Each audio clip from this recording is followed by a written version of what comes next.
आज हम जिन मुद्दे पे बात करने जा रहे हैं वो है kinds of discontinuity. Kind of discontinuous. इसके जितने भी काइंड्स होते हैं उन्हें मैं ग्राफ के माध्यम से भी आप लोगों को समझाने वाला हूं। अधिकतर हमारे बुक में ग्राफ नहीं दिया होता है तो हमें समझ में नहीं आता है कि वो डिसकंटिन्यूअस एक्चुअली में होता कैसे होगा रियल लाइफ में। तो अभी आप लोगों को एग्जाम्पल्स भी दिए जाएंगे, उनका एक्सप्लेनेशन भी किया जाएगा, ग्राफिकल एक्सप्लेनेशन भी दिया जाएगा। लेकिन काइंड्स ऑफ डिसकंटिन्यूअस पहले से पढ़ने से पहले कुछ आप लोगों को प्रमेय बतला देता हूं। जो प्रमेय के मैं डेरिवेशन तो नहीं करूंगा, आप लोगों के सभी के बुक्स में रहते हैं, तो आप लोग देखिएगा अपने बुक से।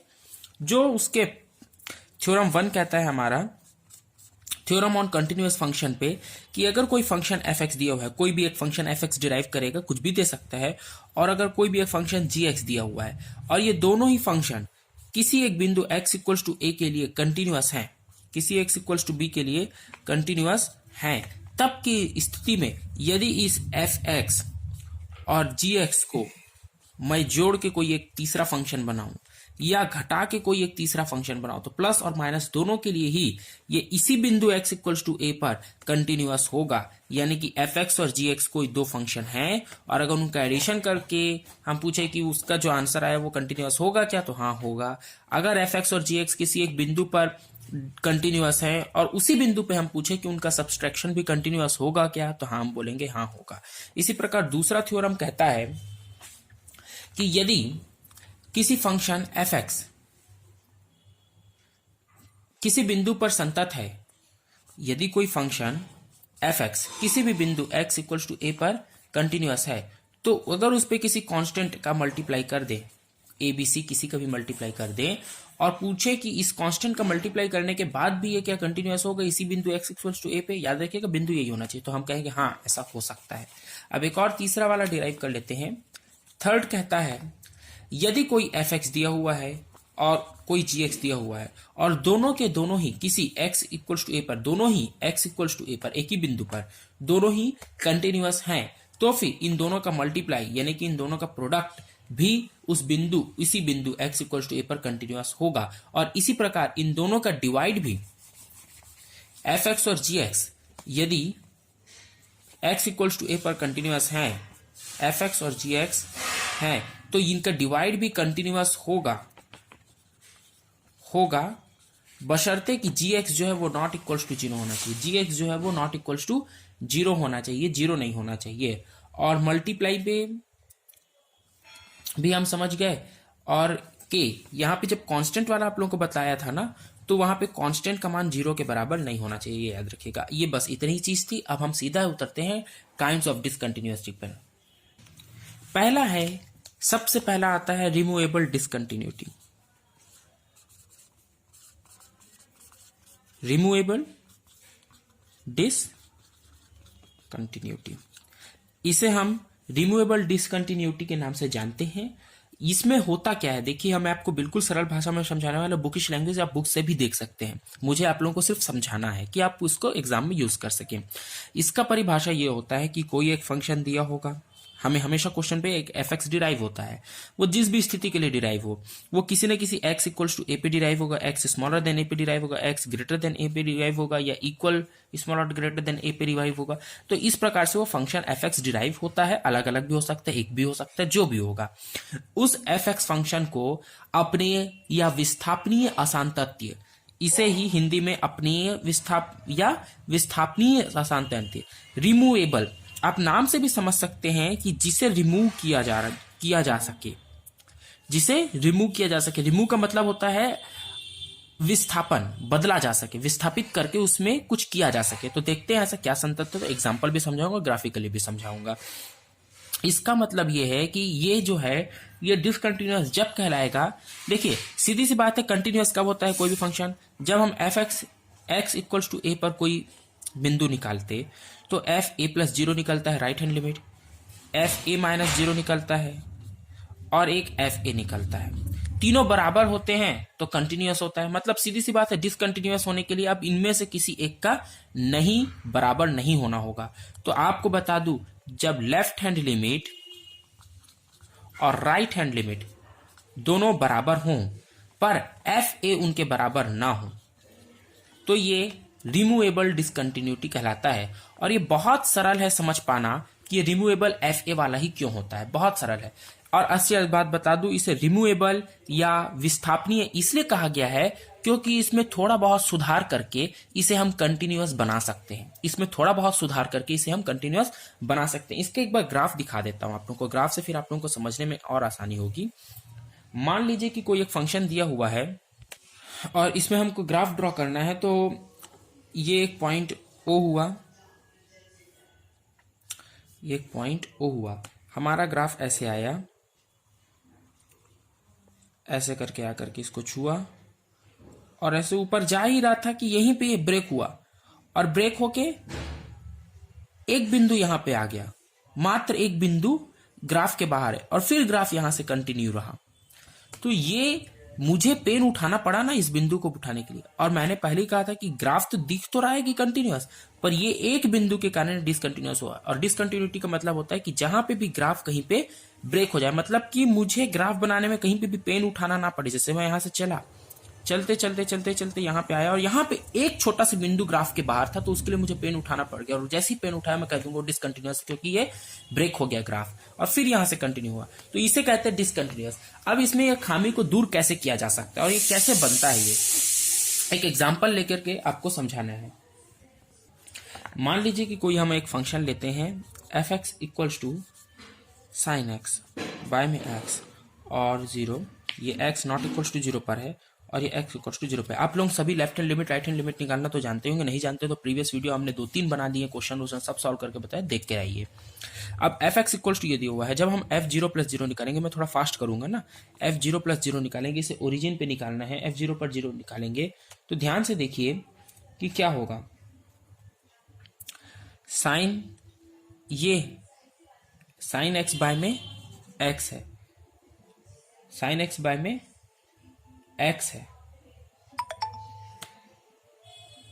जब इसे निकालेंगे तो साइन 0 बाय में 0 आएगा और इसको हम जब सॉल्व करेंगे तो क्योंकि x नॉट इक्वल टू 0 पर जब हम निकालने वाले हैं तो साइन x बाय में x का जो वैल्यू है लिमिट h डैश टू 0 पर, लिमिट h डैश टू 0 पर हमें मालूम है कि क्या आने वाला है, 1 आने वाला है।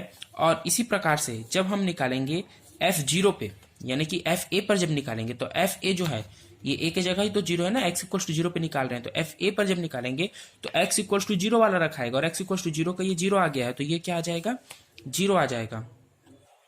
यहीं पे फर्क पड़ेगा, साइन एक्स बाय में एक्स, साइन एक्स बाय में एक्स है, साइन एक्स बाय में एक्स है, साइन एक्स बाय में एक्स है, तो ये क्या फर्क पड़ेगा, ये यहीं पे ये फर्क पड़ेगा कि ये 1 के हिसाब से ग्राफ चला और 1.0 के हिसाब से डिसकंटिन्यूअस हो गया है। और याद रखिएगा इसको हम रिमूव कर सकते हैं, मैंने कहा था, तो रिमूव कैसे कर सकते हैं, अगर मैं इसी 0 को यहां पे 1 लिख दूं, इसी 0 को हटा के यहां पे 1 लिख दूं, तो अब देखिए अब x इक्वल्स टू 0 पे, यानी कि x इक्वल्स टू 0 पे, यानी कि एफ ए पर ये इसका मान क्या आने वाला है, 1 आने वाला है, तो ये 1 आ गया। और अब ये LHL भी इक्वल हो गया, RHL ये राइट हैंड लिमिट निकाला था और ये FA भी इक्वल हो गया, और इस प्रकार से लेफ्ट हैंड लिमिट निकालते तो वो भी 1 आता, तो वो भी इक्वल हो जाता, तो हमें तीनों बराबर मिल गए। तो ये डिसकंटिन्यूअस रिमूव हो गया अगर हम यहाँ पे एक चीज को हटा दिए, तो ये रिमूव किया जा सकता है। और ये x इक्वल्स टू 0 पे, ये FA पे वो जो बाहर निकला हुआ बिंदु था ना, वो यही है, अलग से निकल जाता है ये 0। अब पूरा ग्राफ कांस्टेंट 1 चल रहा है और ये क्या रहेगा, एक बिंदु 0 पे रहेगा अलग से, तो ये हुआ, ये डिसकंटिन्यूटी हुई, ठीक है। तो ये रिमूवेबल डिसकंटिन्यूटी कहलाता है। अब सेकंड पार्ट ऑफ डिसकंटिन्यूटी पे आ जाते हैं, first kind of discontinuity. First kind of discontinuity, first kind of discontinuity, first है तो प्रथम प्रकार का असांतत्य, प्रथम प्रकार के असांतत्य या फर्स्ट काइंड ऑफ डिसकंटिन्यूटी को एक और नाम से जाना जाता है जंप, याद रखिएगा, जंप डिसकंटिन्यूटी। अब इसको हिंदी में क्या कहते हैं मुझे नहीं मालूम ना, देख लीजिएगा भाई, जंप को क्या कहते हैं हिंदी में, अपने हिसाब से नाम दे दीजिएगा, जंप डिसकंटिन्यूटी कहा जाता है। जैसे कि हमने पहले वाले डिसकंटिन्यूटी रिमूवेबल डिसकंटिन्यूटी में पढ़ा कि FA प्लस 0 यानी कि right hand limit FA minus 0 और FA, तो यहां पे क्या था कि FA इन दोनों के बराबर नहीं था, ये दोनों तो इक्वल थे, पर यहां पे क्या होगा कि इन दोनों में से ये दोनों बराबर नहीं होंगे, मतलब ये और ये बराबर नहीं होंगे, लेफ्ट हैंड लिमिट और राइट हैंड लिमिट बराबर नहीं होंगे, एग्जिस्ट तो करेंगे, याद रखिएगा एग्जिस्ट करेंगे।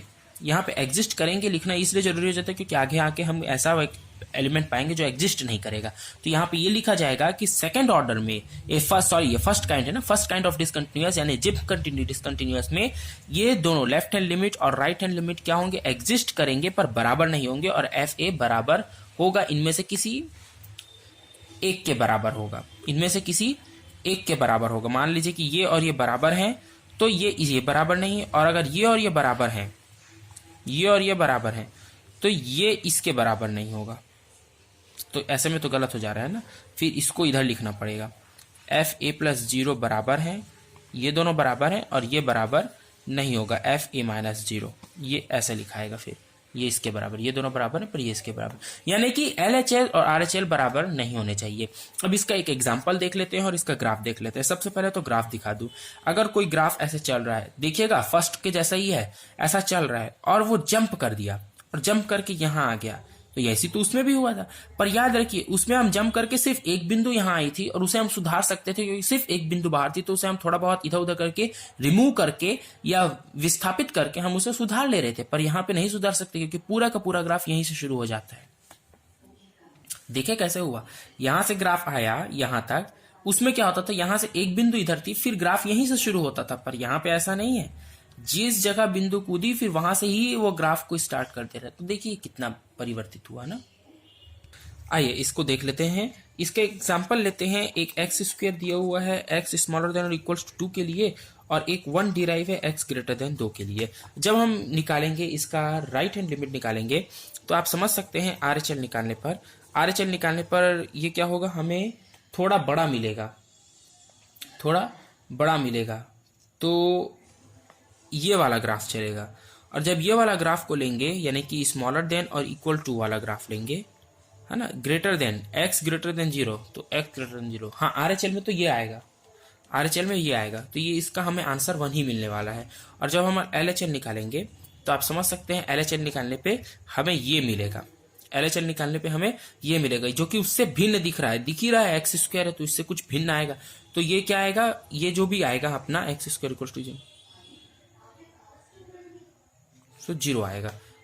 ठीक है, तो ये जो ग्राफ बनेगा आप ये पा सकते हैं कि अगर 2 ले लेते हैं, एक्स इक्वल टू 2 पे डिराइव किए तो मान लीजिए 4 बना, तो 2 2 4, ठीक है। चलिए, तो ये जो ग्राफ बनेगा ये एक्स स्क्वायर है, एक्स स्क्वायर ग्राफ हमेशा ऐसे कर्व जैसा बनता है, और ये आ गया है अपना 1, अचानक से राइट हैंड लिमिट क्या मिली है अपन को 1, तो ये एक ऐसा कांस्टेंट चले जाएगा। तो देखिए एक ग्राफ ऐसे आया और कांस्टेंट ऐसा चला गया, ये पूरा ग्राफ जो बना ये ऐसा बना, ये ऐसा आया और ये ऐसा, ये एक्स एक्सिस है ये वाई एक्सिस है, तो ये कुछ ऐसा ग्राफ बनेगा। ये डिसकंटिन्यूअस है, यहां तक क्या है, फिर यहां से एक पॉइंट जंप किया और जंप करके यहां चला गया, और इसे सुधारा भी नहीं जा सकता, इसीलिए इसे जंप डिसकंटिन्यूअस भी कहा जाता है, डिसकंटिन्यूअस ऑफ फर्स्ट ऑर्डर भी कहा जाता है। वीडियो थोड़ा लंबा हो सकता है पर हमें सभी ऑर्डर्स को जानना जरूरी है, कोई भी वीडियो स्किप नहीं करेगा। अभी एक और मैं बता करके फिर हो सकता है मैं सेकंड पार्ट में बतला दूं। इसके बाद में आता है discontinuity of second order, discontinuity of second order. Video break नहीं करना है, बहुत अहम चीजें हैं, क्योंकि आप लोग जब भी डिसकंटिन्यूअस बतलाएंगे तो उसका ऑर्डर भी बतलाना पड़ेगा। ऑर्डर नहीं बतलाने पे बेवजह 2 नंबर चले जाएंगे, और आपको इजीली वे में सब कुछ समझा के ऑर्डर बताया जा रहा है। तो आइए अब डिसकंटिन्यूअस ऑफ सेकंड ऑर्डर क्या होता है। डिसकंटिन्यूअस सेकंड ऑर्डर ये कहता है कि जैसे कि हमें दिया हुआ है एफ ए प्लस 0 देखिएगा और एफ ए माइनस 0, ये दोनों में से कोई भी विद्यमान नहीं होना चाहिए, मतलब कि ये फाइनाइट टर्म्स नहीं होने चाहिए, ये फाइनाइट टर्म्स नहीं होने चाहिए, ये वैल्यू डिफाइन नहीं होनी चाहिए। ठीक है, तो हम क्या कहते हैं, ये दोनों के दोनों और दोनों के दोनों एक साथ अगर फाइनाइट नहीं है, हम उन्हें डिफाइन नहीं कर पा रहे, तो फिर ये होता है discontinuous of second order, discontinuous of second order कहा जाता है। ठीक है, तो सेकंड ऑर्डर की डिसकंटिन्यूटी के लिए क्या करना पड़ेगा, जैसे एक उदाहरण देते हैं, एफ एक्स इक्वल्स टू, मान लीजिए मैं ले लेता हूं साइन 1 बाय में एक्स और 0, साइन 1 बाय में एक्स और 0, X is not equals to 0 के लिए और एक्स इक्वल्स टू 0 के लिए। तो जब अपन एफ 0 प्लस 0 निकालेंगे f0 प्लस जीरो निकालेंगे तो f0 प्लस जीरो की राइट हैंड लिमिट मतलब कि ये x not equals to zero के लिए है ना। तो x not equals to zero zero से बड़ा है, तो ये वाला इक्वेशन लेंगे तो साइन 1 बाय में जीरो, साइन 1 बाय में जीरो आ जाता है इन्फिनिटी।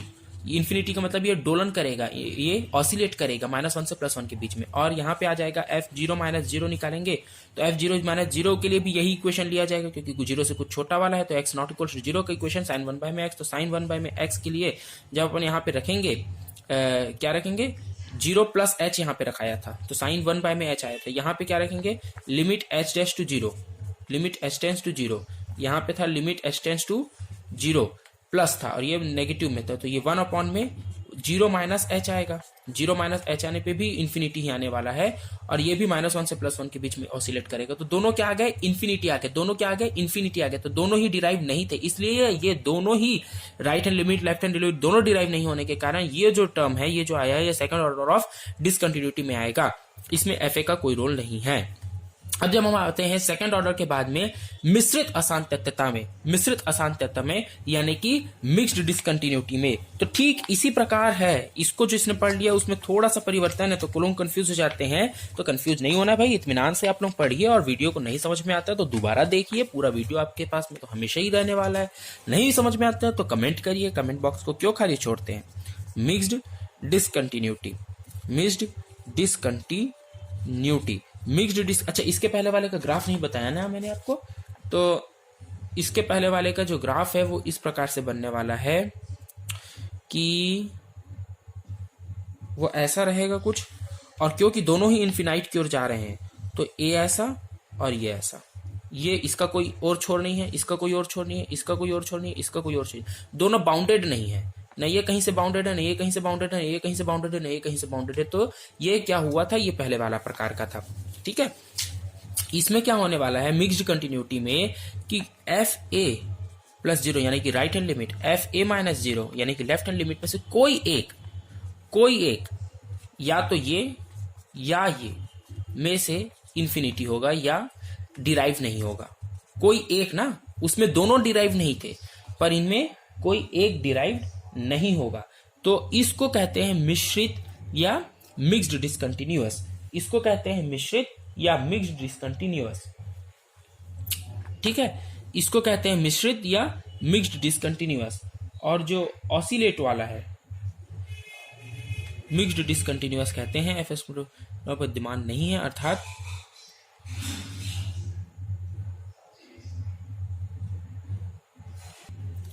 तो आई होप कि आप लोगों को ये सब सूझ समझ में आ गया होगा। अब समय है क्वेश्चंस बनाने के, तो अब नेक्स्ट हम वीडियो लेंगे क्वेश्चंस पर।